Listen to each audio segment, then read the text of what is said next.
Debits, credits and payments ఇప్పుడు ఇదే అంశం ఏపీ రాజకీయాలను షేక్ చేస్తోంది. కాగ్ రిపోర్ట్తో బయటకు వచ్చిన ఈ ముచ్చట గల్లీ టు ఢిల్లీ గట్టిగా నాయిస్ వినిపిస్తోంది. అటు వైసీపీ, ఇటు కూటమి, మధ్యలో కేంద్రం. ఎవరిది నిజం అనుకోవాలి, ఎవరిది అబద్ధం అనుకోవాలి అర్థం కాని పరిస్థితి. అభివృద్ధి కోసం అప్పులు, ఆ అప్పుల చెల్లింపు కోసం మళ్లీ అప్పులు.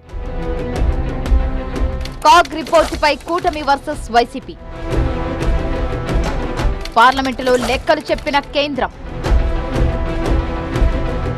ఏపీ రాజకీయాల్లో మరోసారి అప్పుల ముచ్చట దుమారం రేపుతోంది. ఇది కాస్త ఇప్పుడు పార్లమెంటును కూడా తాకింది.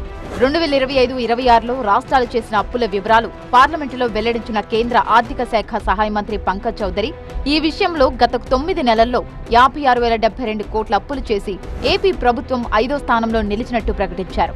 రాజ్యసభలో వైసీపీ ఎంపీ గొల్ల బాబురావు లిఖితపూర్వక ప్రశ్నకు సమాధానం తెలిపిన కేంద్ర మంత్రి 2025-26 తొలి త్రైమాసికంలో 26,572 కోట్ల రూపాయల అప్పులు చేసిన ఏపీ ప్రభుత్వం రెండో క్వార్టర్లో 17,600 కోట్లు, మూడో క్వార్టర్లో 11,900 కోట్ల రూపాయల రుణాలు తీసుకున్నట్టు చెప్పారు.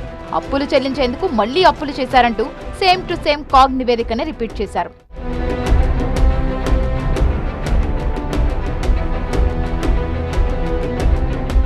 పార్లమెంటులో కేంద్రం లెక్కలు తేల్చి చెప్పినా ఇటీవల కాగ్ ఇచ్చిన రిపోర్టుతో ఏపీ రాజకీయాల్లో మంటలంటుకున్నాయి. అసెంబ్లీ సెషన్లో మొదలైన యగ్గి అంతకంతకు ముదురుతోంది. ఎవరికి వారు తమకు అనుకూలంగా మలుచుకొని మాటల తూటాలు పేల్చుకుంటున్నాయి రాజకీయ పార్టీలు.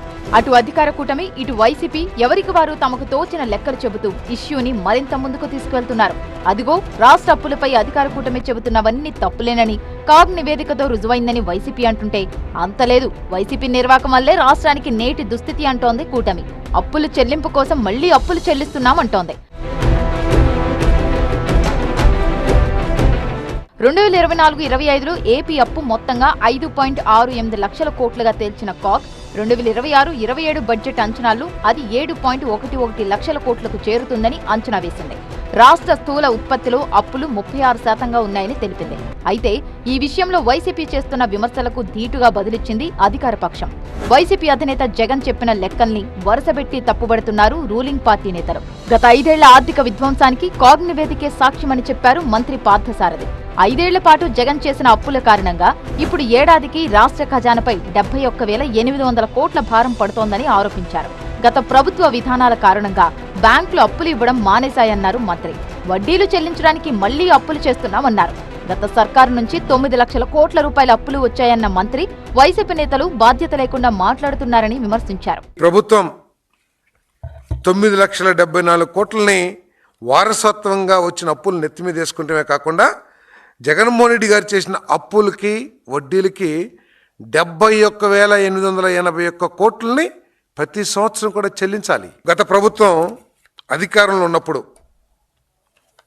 సంక్షేమ కార్యక్రమాలు ఒక్కటే చేశారు, కానీ రాష్ట్ర ఆదాయం ఏ విధంగా ఉండాలి అనే దాని మీద మాత్రం దృష్టి పెట్టల. గత ప్రభుత్వం చేసిన అప్పుల కోసం నెలకు 3,000 కోట్ల వడ్డీ చెల్లిస్తున్నామంటూ మరో కూటమి నేత AP biodiversity board chairman Neelayapalem Vijay Kumar చెప్పుకొచ్చారు. వైసీపీ సర్కార్ 9 లక్షల కోట్లకు పైగా అప్పులు మిగిల్చి వెళ్తే తమ కూటమి ప్రభుత్వం ఇప్పటిదాకా 70,000 కోట్ల అప్పుల్ని తీర్చిందని చెప్పారు.